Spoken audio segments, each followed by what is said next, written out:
काहे हिलता सबका के दिहला भोला कोठावा अठरिया सबका के दिहला भोला कोठावा अठरिया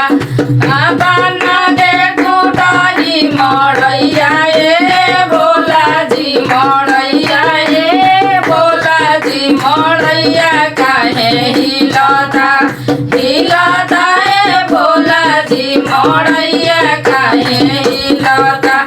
हिलता ए भोला जी सबका के दिहला भोला बुढ़िया मिठैया सबका के दिहला भोला बुढ़िया मिठैया बना के भंगिया के गोला ए भोला जी बना के भंगिया के गोला ए भोला जी मोरैया काहे हिलता हिलता ए भोला जी मोरैया काहे हिलता हिलता ए भोला जी सबका के दिहनी भोला जी पियर पीतम्बर सबका के दिहनी भोला जी पियर पीतम्बर बना के मिरिगा के छलवाए भोला जी बना के मिरिगा के छलवाए भोला जी मोरैया काहे हिलता हिलता ए भोला जी मोरैया काहे हिलता हिलता ए भोला जी मोरैया काहे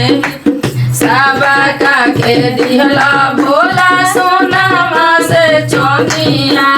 सबका के दिहला भोला सोनामा से चौनिया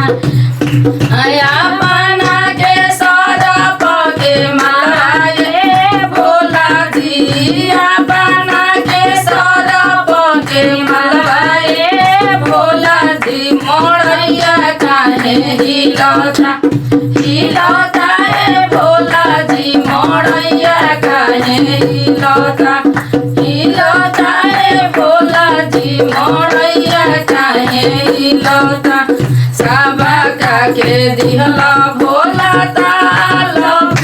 ढोलक मजीरावा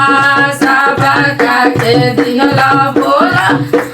ढोलक मजीरा अपना अपना हाथ में गिरा सुलट मरुआ ए भोला जी अरे अपना हाथ में गिरा सुलट मरुआ ए भोला जी मोरैया काहे हिलता